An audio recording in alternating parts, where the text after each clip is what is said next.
Okay, hello everybody and welcome to my webinar on using primary readers to engage your young learners of English in all different types of settings you may be experiencing at the moment, online, in the classroom, distance learning. It's lovely to meet you all virtually. As Charlene said, my name is Rebecca Adlard. I'm a teacher, teacher trainer and author, and I'm also series editor for the Collins Peapod primary ELT readers. So let's get started. The first question, the big question for me, is why use readers? What are they going to do for you and for your learners? What do they add to a learner's learning journey?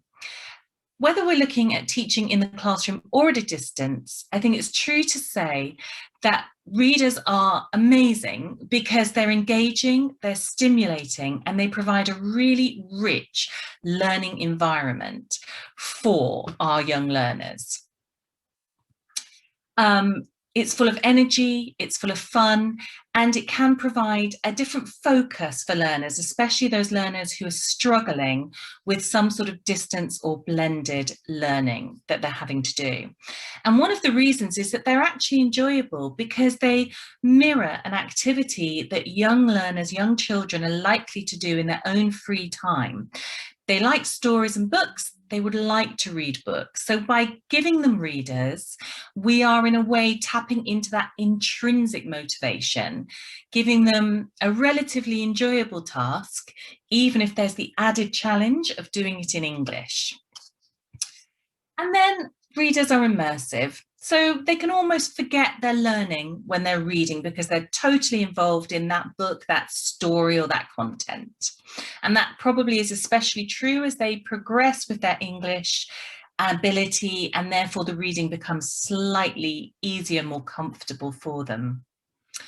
I think as well, it's fair to say that readers can be incredibly varied, and a good series of readers should have that variety in terms of the genres, the topics, the characters, storylines, and therefore young learners should be able to find the books they enjoy. And they may find books they don't enjoy, but that's okay too, because they're then learning how to talk about and explain what they don't like, which is going to help them develop that all-important skill of critical thinking. So that variedness of readers is really useful. Obviously, readers also support your English language learning. They anchor the vocabulary, the language that your learners are learning, but they do it in meaningful and varied contexts. So they support all of the learning from your course book and your classroom activities. But they extend the learning by putting the vocabulary and the language into new scenarios. They're also going to support a very positive view of English because children hopefully will really enjoy working with the readers. And then they can also support the other areas of school, the other curriculum subjects like science, arts, for example, social sciences, because readers that reflect those topics will shore up what the learners have previously studied. And furthermore, if we flip it, if students have already experienced some information, they know some things about the topic, then that's going to help them to access the reader and therefore the language too. So it can work on both sides of that coin by supporting. They're also multi-skilled. Now, they're called readers, so we automatically think of them as a tool to develop reading. And of course they are. But I would argue that that doesn't mean they're limited to only that one skill area, because learners are likely to be practicing their listening if they're listening to either you or perhaps a parent or a pre-recorded version of the book. That will also help them with their pronunciation, which is a positive all round. And then also, I think a book, if you think of a book club, should be something that is shared, talked about, explored and discovered. So lots of opportunities for speaking and communication should also come out of working with readers. And then, of course, there's lots of scope for fun extension activities that can bring in that writing as well. So we're covering every skill. Very importantly, especially at the moment, during the pandemic, when many children are unable to be with us in a classroom setting 100% of the time, I think readers can help to keep them connected. And by that, I mean connected to both the classroom, to you, to their peers, to their classmates. And that's really important. It can also connect them with parents if they're sitting down and reading with them, and sharing special time, reading a book, and talking about it is making those connections to other people, which is really important when some children are feeling incredibly distanced at the moment. They're also hopefully sort of looking and reading in those books about storylines and characters that represent a whole world, and they can be connecting with the real world through these different characters and situations and their points of view. So they can experience a character's journey through a story, their reactions, problems, the negotiations to come to a solution. And also they can experience the fun and the excitement within that story. And that's really important at the moment, to keep that connection with yourself, with the learning, and also with the wider world. Of course, I think we probably all know this, that one reason that readers are really useful and can work well in this hybrid blended learning scenario is that they have a high element of autonomy. Learners can be asked to go and read a book in their own time, in their own space, and that could be a first reading, or it could be a subsequent reading after they've listened to you reading to them in class, for example, or online. And they can take that reader anywhere. They can choose where to read it, on a bus, in bed, in the garden, whatever, and as many times as they like, when they want to read it. So there's a lot of autonomy involved, these little steps towards creating independent learners. And that's a really key thing about readers. And then readers can be challenging. They can stretch your learners and because they're providing sort of longer and more complex text than they will see in their course books probably. And that's really important in their learning journeys, to have the right amount of challenge. It also can be challenging because they can be exposed to ideas, to characters, to settings that they're not used to. And that is really good for them to experience and to think about and to try and relate to themselves. So again, we're looking for these all-important critical thinking skills all the time. So if that's why we might want to use readers, how do we choose the right ones? Because there are quite a lot out there. Well, it seems quite obvious, but they must be both age and level appropriate for your particular learners. There's nothing more discouraging and demotivating than being faced with something that's far above your level when you're a learner, and especially a young learner, and especially if you are working remotely at home. And if your learners are working towards exams, then the readers do need to be exam relevant to help them and support them. So they should reflect the word list, the structures that learners will be required to know for the exam. Obviously, story and content, that is paramount when you're choosing readers. As I've said, we're moving away from those coursebook stories and texts where the primary objective is just to present the key lexis and structures in context, repeating, so that learners notice use and form. But this, in readers, we've moved to a place where language is there, but the story and the content drives our purpose for reading. So we want a good story, good content, good authors, and great illustrations that really pull the young learners in and inspire them to read. And alongside that comes natural language. Although we want to stay within our level boundaries cognitively and linguistically, we want learners also to experience English used in a natural way in the readers they read, the natural rhythms, if you like. And this is true of any book that any of us read at any age. We want readers to identify and to find a book that speaks to them. It engages them. They could be involved in choosing that book for themselves, but equally it's okay for you to choose books for them to read. But to do this effectively, you need to look for that wide range of readers that really speak to your different learners. So look for readers that are child-centered, that put the child front and center of the story, of the content. And they have characters and situations that learners can recognize and relate to. Okay, and that's quite important in opening a door for them into the reader and therefore into the learning. For some children, it might be that they enjoy reading about familiar characters. So they prefer to have a set of books about the same character or characters. And that means the minute they see the cover, they activate their prior knowledge and understanding, and they're already interested in that book. They know who the characters are, where they live, what they like or don't like, their favorite things, and what they're probably going to do or say.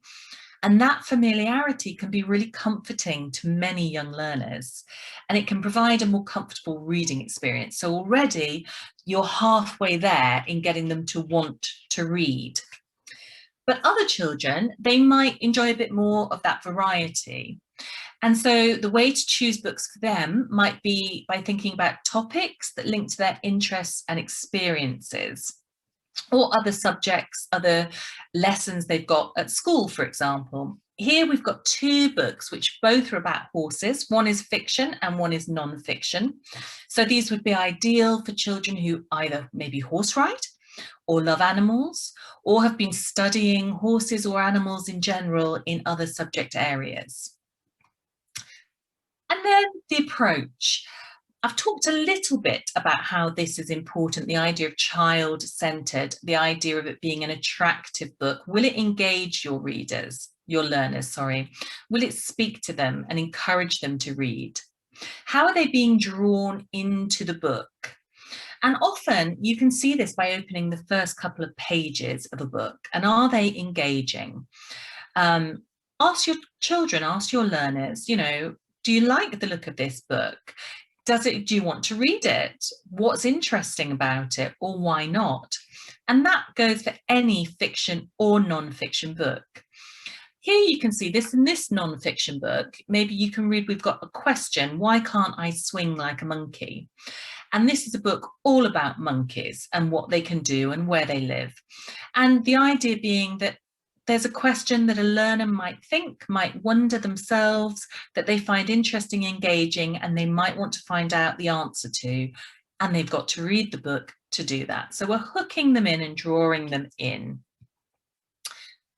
So whether you're in a classroom with your classes, or you're delivering live online lessons, similar to this, or you're setting work for learners to do at home, or a mix of all of these things, why not set up for them a reading challenge? You can easily create something like I've done here, which is a simple reading challenge maze or map or path, whatever you want to use. And you can choose the books. You can see I've got books titles here on my stepping stones. Choose the books you want to populate your maze, your challenge, or negotiate that with your learners. You can do this for an entire class, have one reading challenge, or you can set learners into groups according to ability and give them their own challenges, or even individuals. So you can be very flexible with this approach. You can have as many books as you think that particular group or child will be able to read within the time frame that you've given. So that's whatever works for you, perhaps a half term or a full term. Whatever you decide, the challenge should be challenging, but not impossible. That's really important. So make a copy of the challenge chart, make sure it's available to the learners, whether that's in the classroom, whether it's online, whether it's printed out by a parent and displayed at home. And then when a child completes the reading of a book, stamp or sticker over the title to show their progress for them. Is a lovely thing. Obviously, we can also, connect with parents doing this if we're doing this online. So that's quite nice. It's quite a nice way to involve parents, not asking too much of them. Okay, and when we are setting up our reading challenge, we need to think about building our learners' confidence. It's very hard to learn English. It can be daunting to be faced with a reader that's in English. And our young learners do need some support. They need their confidence boosted. In the classroom, it's a great idea to set up reading partners, just like you would with talking partners. They can flick through a book together before you read it to and with the class. They can share ideas about what the book might be about. After you've read and discussed the book, they can pair read together, helping each other to decode phonic words or to sight read the words, high frequency words. They can retell the story to each other in their own words using the pictures. Oh, apologies, I've just gone off my screen. Using the pictures to help them. You could set challenges to find keywords within the book or on a page. What we're trying to do is just build up that confidence. Outside of the classroom, in that setting where they're working remotely, what you could do is suggest that they have a reading friend. So they could choose a much loved teddy, like I've got here, or they could make a finger puppet or a wooden spoon puppet, whatever works. And that puppet, that friend, can sit with them if they're listening to you reading, if they're trying to read independently, and they can take it with them anywhere. And they can discuss their ideas with that puppet if they want to. They can cuddle it when they're reading. And when they come back into the classroom setting, encourage them to bring those reading partners from home with them, just to support them and let them get back into the environment and adjust. And if a child's very nervous about speaking, then try directing the questions to their reading partner rather than to them. And they can pretend their reading partner is answering, and that might just boost their confidence. You could also have quite a fun session making those reading partner puppets together, whether that's online or whether that's in a classroom setting. So that's another nice thing you could do. Again, if learners are reading independently at home, possibly with parental support, they probably need some audio support. This will support the parents who might be having to step in to supervise and quite possibly won't have that English level to read aloud to their child. So if readers don't come with audio, then I would support them by recording yourself reading the book, either just on an audio clip or on a video clip, and then make that available to both the learner and to the parents. And where learners are not in the classroom with you 100% of the time, it's useful if you are trying to make that connection with parents to try and involve them, to just give them some guidelines on how to approach the reader with their child, ideas to engage, ideas to discuss, and to really help them to keep supporting their child in that reading challenge. Here's an example of a reading guide from one of the Peapod readers. And you'll be able to see, I hope, that I've highlighted, we've kind of got 3 sections really that includes notes for before reading, after reading, and extension activities. And it's really good if you can supply some ideas for readers, for parents, to help them at home. So let's have a look at some before reading ideas. So before reading should activate a learner's schemata. And by that, I mean, it should help them to think about the topic, get their head in the right place, to guess or predict what's likely to appear in that book, and to start to make those connections with what they know already. It should arouse their interest in the book. I like to start with something that's aural, so an audio clip, and involves the children working out what they're hearing and therefore what the book might be about. So for the first one here, A Turtle Needs Help, I might play an audio clip of a beach, and they might have to work out that's a beach and what sounds are they hearing, what other sounds might they hear on a beach, and then they can brainstorm what they think might be in the book and what the story might be about. So I'm activating their vocabulary, I'm activating what they know about the topic. Alternatively, you could bring in a box or a bag if you're in a school setting with some items in it, and let them, take turns to put their hands in and have a feel of the items. So for example, with this one, A Turtle Needs Help, I might put in some sand, a few shells, maybe some sunglasses, maybe a swimsuit or a beach towel, a beach ball, and have them have a feel and see if they can guess what the topic is, what the items are. And then you could pull out those objects and have a discussion about them. And then, of course, once you've started to activate, you can move on to look at that cover, look at the title, discuss that with them. What do they think it means? Is it a question? Do they know the answer to the question? What's in the picture? What can they see? Ask them lots of questions all the time. And here we've got the opening spreads from these two books that you were looking at. So before learners read the book with you, it's a good idea to pre-teach some keywords or key characters from the book. And you can see here, this has been done for you on the opening spread. Some more ideas for activities that you can do with these pages, these opening spreads. An obvious one is simply to ask lots of questions. What can you see? What is this person doing? Who's got black hair, etc.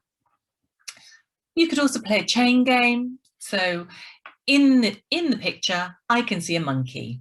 In the picture, I can see a monkey and a mountain. In the picture, I can see a monkey, a mountain, and a tree, and so on, and building and sharing what they know. You could describe something or someone for learners to point to and name.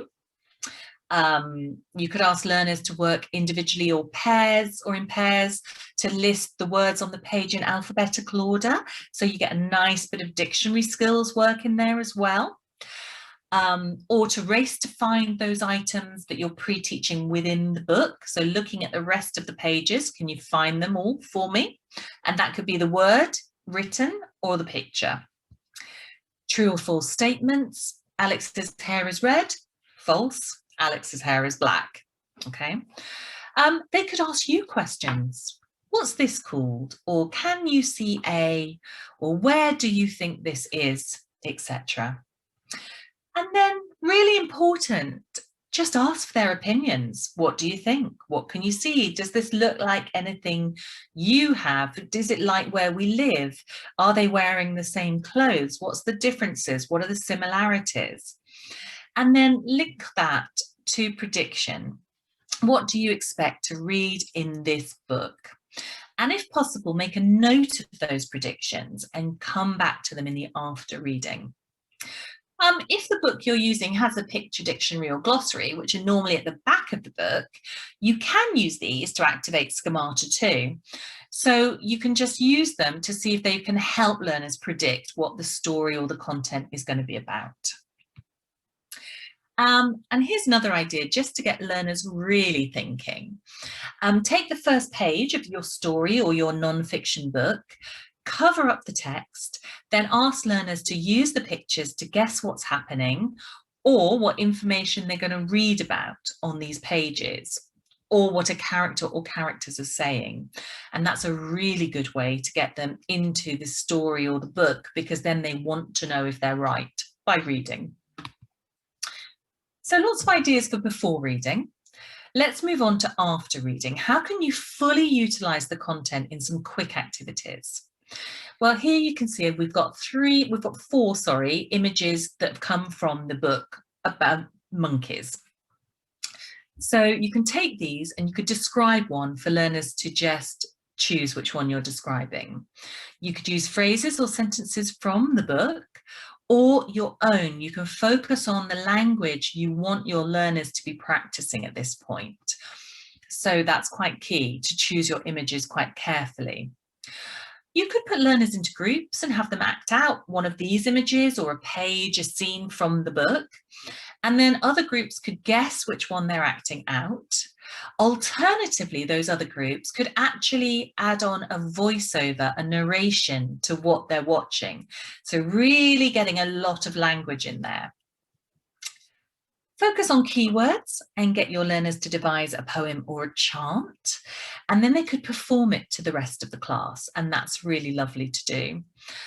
Great one for independent work. They can do that on their own. If they're, your level is good enough, you can provide sentence stems, writing frames, banks of keywords, whatever it is they need to go away and produce that. So that's a lovely independent work activity. And then don't forget those predictions that they made before reading. Come back to them and validate those and ask them, were we right? Who was right? What was different? And if there's a non-fiction reader, where you found a question that you want to find out about the topic, go back and ask them, did you find the answer? Where did you find the answer? You could work with that and get the group together to construct an answer to that original question now. They could work together on the whiteboard if you're in class, or they could perhaps talk on breakout rooms if you're doing a live session, or they can use the chat box and they can come up with an answer to this big question. Alternatively, they could do an alien role play so that an alien calls up and says, ask the question, and then the partner has to give the answer with as much detail and as much factual knowledge as they can remember. And with stronger or older learners, this could also be turned into a writing task. This could be writing letters. So lots of opportunities there. Talked a bit about the picture dictionary or glossary in before reading, but of course it's also a really useful post-reading tool. For each word, learners could do a word hunt, again going back within the book, finding the words and explaining why they are important in the book.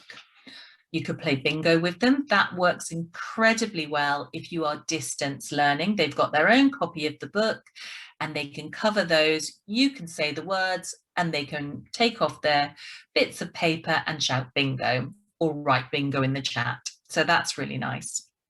If you're actually in the classroom, you could play whispers, which is very simple, and smaller children, younger children love it.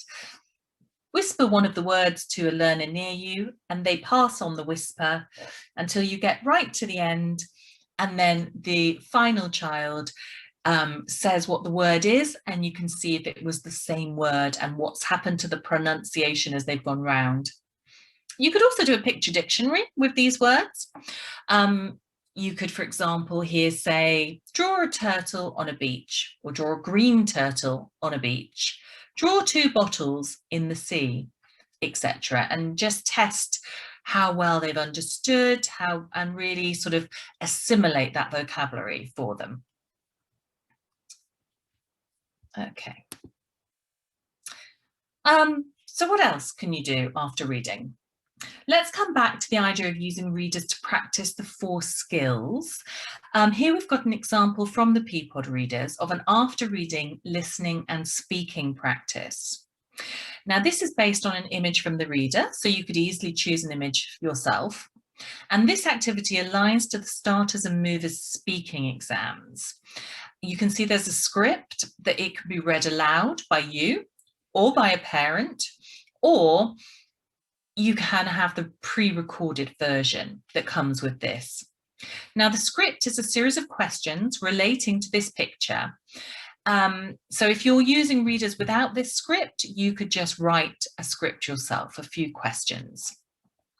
So children are being asked to draw on their knowledge of the key vocabulary and the structures from the reader. They listen to the questions and they try to answer them out loud as they would in the exam. So in terms of distance learning, where learners may be attempting this with a parent at home, it's good to give the responses that you're looking for so that they can check progress either by themselves or the parent can check. Obviously, learners won't necessarily be able to respond every time or at their first try, but hopefully they will get into that rhythm of listening and they will begin to respond.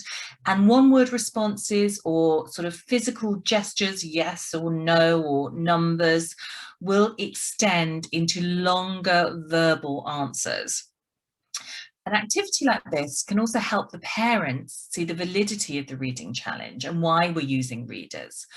So it's a very nice idea for them to see there's a point that will lead towards an exam skill as well as just reading for that enjoyment, which was what we're after, children enjoying what they're reading.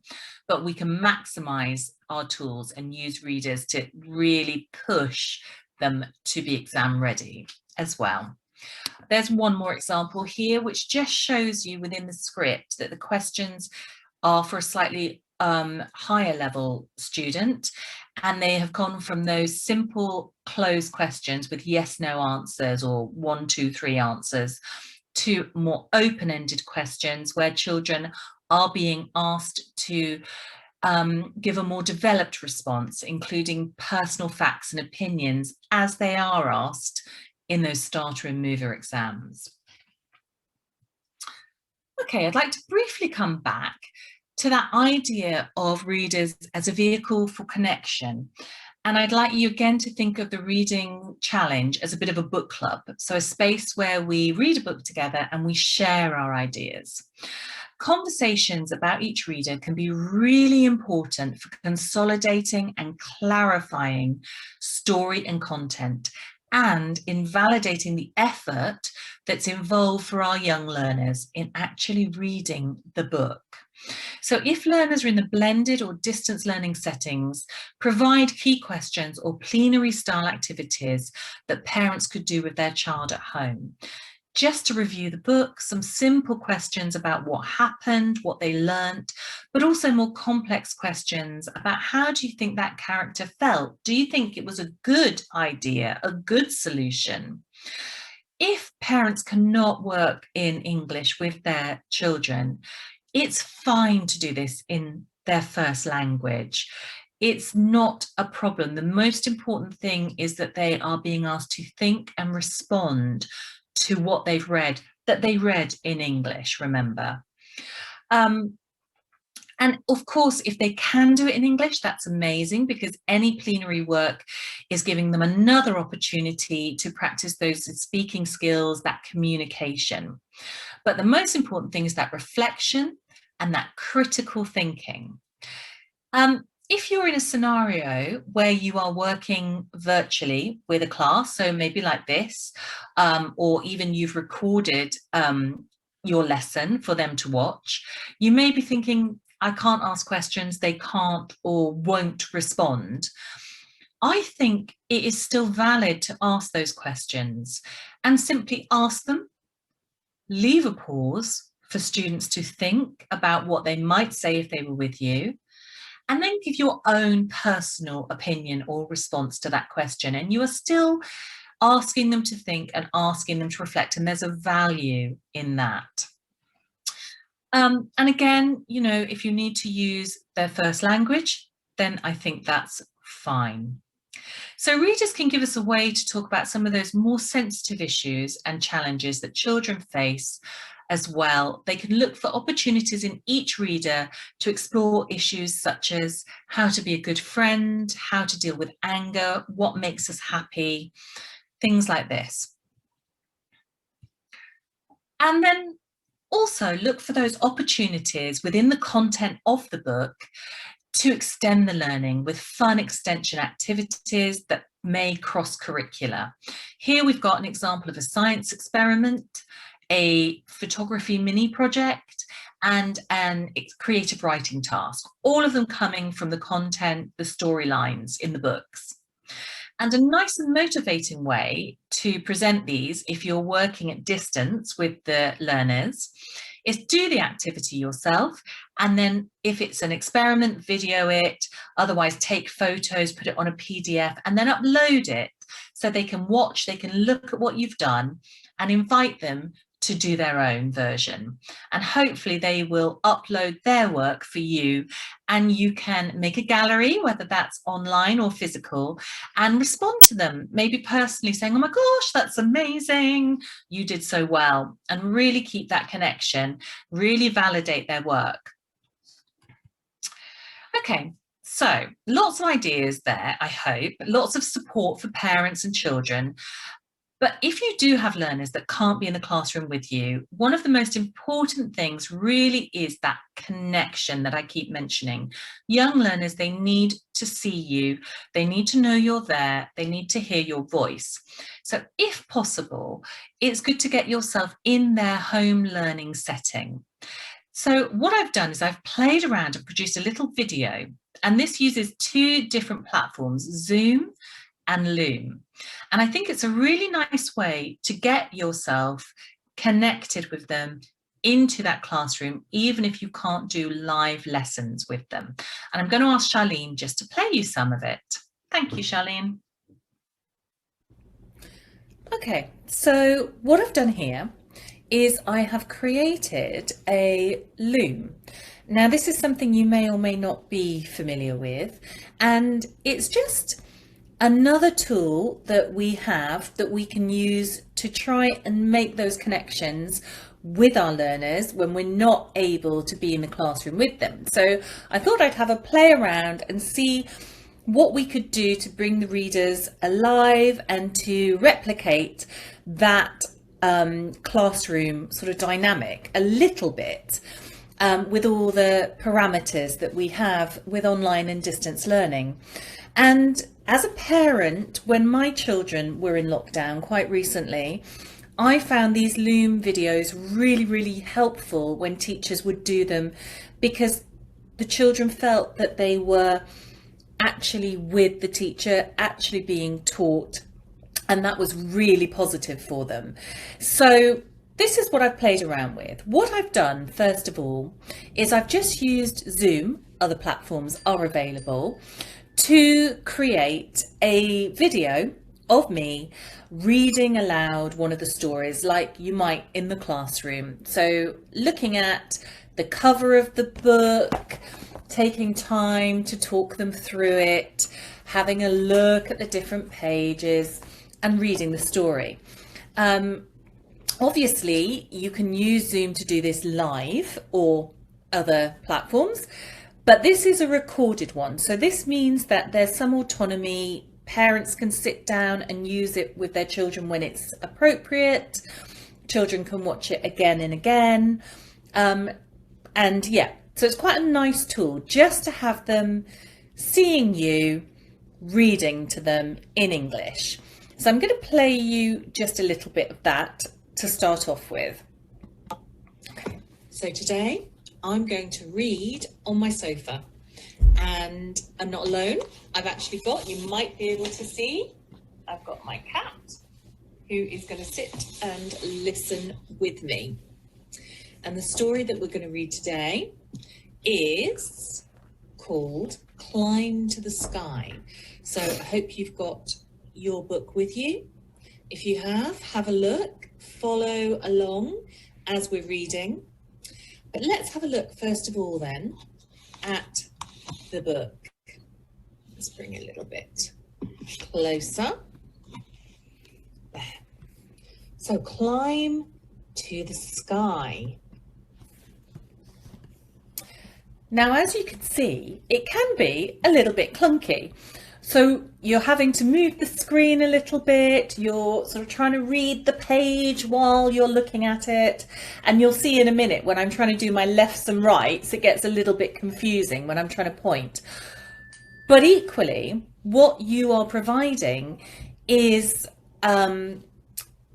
something much more like a normal environment for them. And they're going to find that quite nice, I think, and quite cute. And they don't need it to be perfect. They don't need it to be like a TV program. They actually want to see you. And anything you might end up doing in a classroom, and you're probably more polished than I am, but that's fine. It looks fine because it's normal and it's natural and it's using language and it's communicating with them. So don't worry if your video doesn't look like it's been shot by a crack team of video producers, and like mine has its homegrown elements. I think if children are working remotely and are based at home, it's quite nice for them to see little things about you and your home, to say we're in this same situation and that's okay. So I included my cat. You don't have to, but it's just quite a nice little thing for them to see. Okay, so I'll play just a little bit more and then I'll show you a bit more about the loom. Okay, take me over here. How do you climb to the sky? Who have we got? I can see we've got two girls here. We've got, this is Bo, she's got brown hair. This is Pip, she's got black hair. So Pip and Bo, and can you see what this is? This is a hot air balloon. You might have seen hot air balloons, very big balloon that goes up, up, up into the sky. And underneath there's a basket, and people can sit in the basket, stand in the basket, and the balloon takes them up over the countryside and they can look down and see everything below. So maybe in this story, Pip and Bo are going up in a hot air balloon. Let's have a look.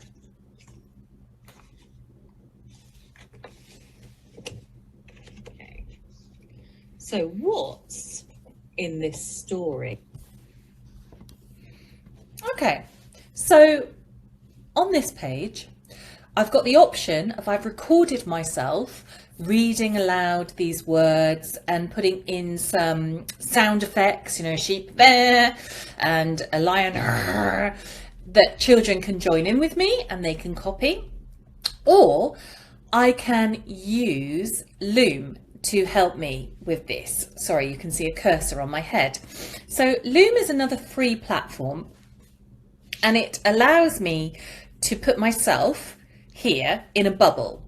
And as I move along, I can move around as much as I want on the page to show what I'm looking at, get myself out of the way if I need to focus on a part of the screen, a different part of the screen. And it's quite funny for the kids. They quite like seeing the moving teacher rolling around the page like this, where I might, and I can even take myself off the screen if I want to totally concentrate on the page or anything I'm doing on there. I can also make my image a little bit bigger if it's more important that you're focusing on me at this moment and what I'm telling you, or if it's more important to look at the page, I can be a bit smaller. I could make myself the head of an elephant. I could cover a word with myself and say, can you remember the name for this animal? It's an elephant. I can make myself the bear. I can make myself the duck. Lots of things I can do by playing around with this, and I can totally focus children on where I want them to be and where I want them to be looking on the page. So I think this is quite a nice interactive tool. What I've done, as I said, is I recorded this Zoom and then I have played it using on my computer a VLC media player. So it's whatever media player your computer has would work. This is VLC, and when I play the VLC, I can stop and start obviously my Zoom video, and I can add Loom as a feature on top of that. So I've layered, if you like. So those are my 3 steps. You make the Zoom video, you save it and play it on your VLC media player or other media player, and then you attach Loom to it, saying that you want to use the window and the camera, and then you can annotate like this. Okay, So if we move a little bit on into the story, if I move my zoom along, okay, so I'm talking about that. I'm talking about the next page, what I can see. And then, let's see, we start to read here. Our two characters, Bo and Pip. Okay, shall we start reading? Follow along while I'm reading. So here I'm going to want to move myself out of the way. Pip I don't said, want to be on the "What's this, text. Bo?" Bo said, "It's Grandad Pete's hot air balloon, Pip." Pip said, "A hot bear balloon." Bo said, "No, a hot air balloon." Pip said, "What's a hot air balloon?" So here I might want to pause, or if I've already read the story once, I might want to come back to this page, because what I've heard here is a sound that I might want to focus on. So we've got bear and air, and now this is where Loom is, I think, a really nice tool, because I'm afraid you can't see it on my screen, but I've got down one side a little menu that's giving me a pen, and I can choose different colours. So for example, if I choose a blue, I can come over here and I can draw or circle something on the text, and then as you can see it disappears. So I'm going to take another colour and go, can you say this word? Bear. There's another word on this page that rhymes with the word bear, but the spelling is different. Can you look and find the word that rhymes with bear? Okay, and then I can wait, allow my students a little bit of thinking time, and then I can say, okay, did you find it? We've got bear, and then we've got air. Bear and air. So I can practice some sounds. Equally, I could say, okay, what animal is this? Yep, it's a bear. Okay, and what animal is this? Yep, it's an elephant.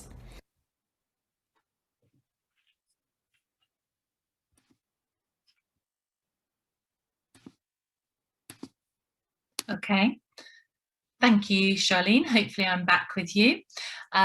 So I hope that you sort of liked that and found it useful and interesting. It's very simple, but it will really engage your learners and help them through this weird and difficult time.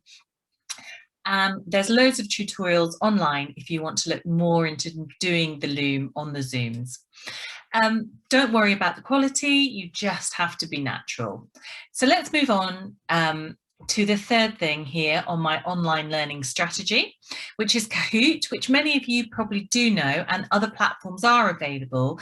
If you don't know, it's simply an online quiz site where you can upload images and you can set quiz questions. Your learners can play this all together at the same time if you're online in a competitive and a high energy game with a countdown clock and seeing who's scoring the most. Or if that's too much, they can play in their own time, be within sort of like a week of you setting the Kahoot challenge. There's a very short video that I'm just going to ask Charlene to play again, just so you can see the principle of how that might work. So Charlene, if that's okay. Okay, so this is my Kahoot that I have set up for Peapod after reading. All your children can take part, they can all play. If you're doing a live session, they can play together in a competition environment, or you can give them a link and they can play in their own time. So we're going to join with the name of a student. Let's have Pam. And Pam's going to join. You can see there have already been 3 players on here. And now Pam's going to join. There's a timer on Kahoot, which you can turn off if you don't want, if it's too stressful. So our first question, what is this?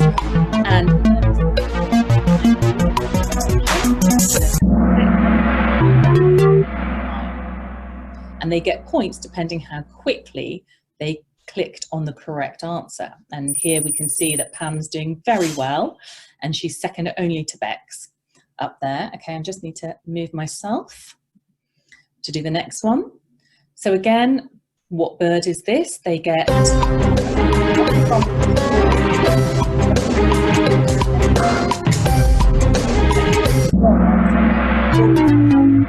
didn't do very well there, but never mind, because there are more questions. So we can see that she didn't do quite so well as Bex.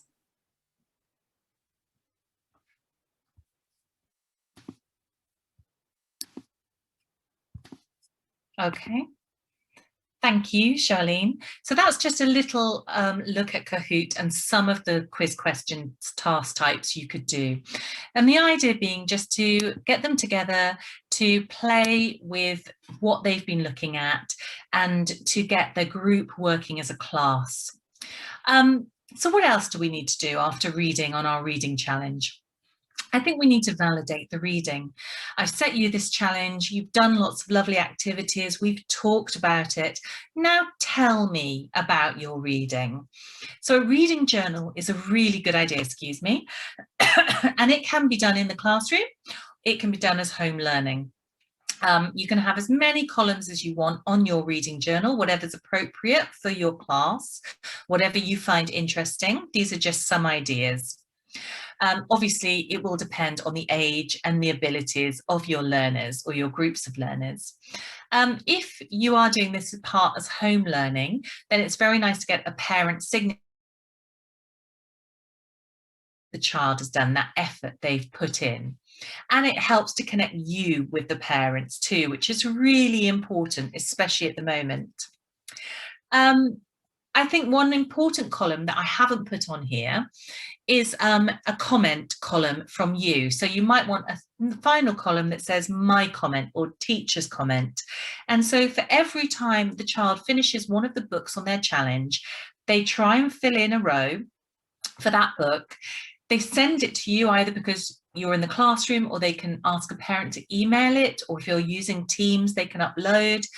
And then you can actually comment every time on something they've said, pick up on anything, could even be just a smiley face for them. And that, again, that feedback is really, really important to them. And again, feedback, validate that learning, anything that learners produce, any of those extension ideas, activities, whether it's in the classroom or it's virtually on a virtual site, display their work and share their work. Invite the whole class, invite parents, invite the head teacher, other staff members to come and view the work and give them a thumbs up. And finally, when those learners have got to the end of their reading challenge, show them how proud you are of their effort, of how proud you are of what they've achieved, and reward them. And this is just a simple reading challenge certificate. And I actually downloaded this from the internet, I think from a site called twinkle.com, this one. There are ones out there, or you could, create your own, maybe with your school logo. All you've got to do is fill in their name. You can either print it out for them, or you can send it to them, sign it, date it, maybe write a little comment and tell them exactly how proud you are of them. If they're in class, you could, of course, instead have a little class celebration picnic or something, or a little party. You could make medals for them, something that shows them they've done tremendous work and they've achieved this reading challenge. And that's the end of my presentation. I hope you found it useful and interesting, picked up some good ideas, and my details are there if you have any comments. And over to Charlene, I think. Thank you very much. Brilliant. Thank you very much, Rebecca. And thank you everyone for attending. I hope you really enjoyed all of the ideas that Rebecca was sharing. So before we move on to the Q&A, I just want to quickly mention that if you are interested in getting sample copies for your school of the Peapod readers, do get in touch with us at collins.international@harpercollins.co.uk, and we can send you some samples through. Also, if you are interested in more of our webinars, we have a few more coming up this month. Please check out our webinar website, which is also on your screen right now. So we've got a few minutes to do a few questions, Rebecca. Hopefully should be quite good. If we don't get through everyone's questions, then I will be able to send you the answers from Rebecca via email. So don't worry if your question doesn't get answered. So one question is, what is the main purpose of readers? Would you say it's for students to read only, to read with understanding, or is it designed to support English course books, or can they be used as a course themselves? I'm guessing they're referring to the Peapod that's readers. Very interesting, because I want to say, why can't they be all of those things? I mean, working with them as a course in themselves, I think, is an interesting concept. One I would think had to be thought through quite carefully to make sure that you are covering a very wide range, because obviously, depending on the amount of readers you could get through with a group, with a class, would depend on whether you've covered everything you feel they should have covered within that syllabus for that year group or that level that they're at. I think my main reason, though, if I want to be really honest for using readers, is to, especially with young learners, is to instill a love of reading and a love of reading in English. And that should be supporting and, in fact, enhancing what they're learning elsewhere. All learning should be fun, but this will give them a sense of success, their own success, pride in themselves, self-esteem that they're reading. And that's the enjoyment, is wanting to read for reading's sake. And that would probably be my absolute number one. But in the times we're in, I feel that readers can be used, as I've tried to explain in this presentation, in so many ways, and are such useful tools that they've got a lot of potential. Excellent. Thank you, Rebecca. The next one, I might have a go at answering it as well, but also I'll be interested in seeing what your answer would be, Rebecca. So a teacher has asked, could you give us some techniques for involving students in creative writing activities? So I guess from my perspective, we are actually at Collins launching a writing competition for primary students aged 5 to 11. It's the Big Cat Writing Competition. So if you go to our website, collins.co.uk, and go onto the international tab, you'll be able to find more information about that. My colleague will also type in the chat box now the website where you can find all of the information. That's a good way of getting students into creative writing. And there's some really good prizes as well that you can win. Prizes always work. Prizes are just exactly brilliant. I mean, the same thing with creative writing, you know, it's a similar idea, is that, you know, if you want to get them to write stories or poems or whatever, and make books, making books is a brilliant way to get into writing. Physical books that you can simply, you know, staple together or use nice ribbon. You can even bind them if you've got those facilities, make a cover out of cardboard and display, always share anything they do, and everything is valid. So bookmaking, I would really recommend for getting them into creative writing, because it's seeing that purpose, it's seeing why we're doing it, isn't it? We're doing it because we make books, and that's why you want them to read readers as well, because you want to go, a book has a purpose. It gives you an interesting, fun storyline, or it gives you information and facts, and there is a purpose to it. And you need to, if you want them to write, they need to see that purpose, I think. Excellent. Thank you very much, Rebecca. We'll go on to one more question and then we'll round up the webinar.